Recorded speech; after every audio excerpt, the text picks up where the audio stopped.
আরে শোনো, মাথাটা ভীষণ ধরেছে, চাটা একটু তাড়াতাড়ি করে দেবে প্লিজ। মাথা ধরেছে? হ্যাঁ। তো কবে থেকে ধরলো শুনি? বিয়ের আগে না বিয়ের পরে? হ্যাঁ, আরে ব্যথা করছে বলছি। ব্যথা করছে? হ্যাঁ। তাহলে চা কেন?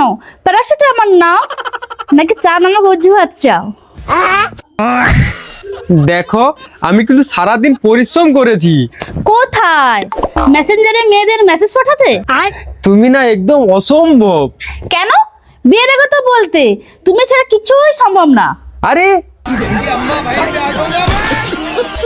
তখন অন্য পরিস্থিতি ছিল। তখন শুধু প্রেম ছিল, আর এখন শুধু চা দাও আছে।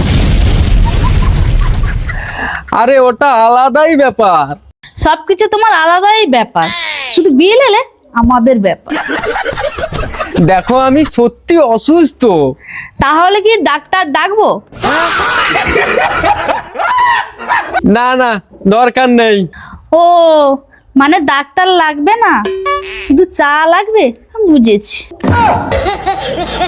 দেখো, তুমি আমাকে কিন্তু রাগাচ্ছ। তুমি তো নিজেই আগুন, আমি শুধু হাওয়া দিচ্ছি। দেখো, আমি যদি চেয়ার থেকে পড়ে যাই, দোষ কিন্তু তোমার। আচ্ছা, আগে থেকে দোষ বুকিং করে রেখেছো? ওয়াও, প্ল্যানটা তো দারুণ।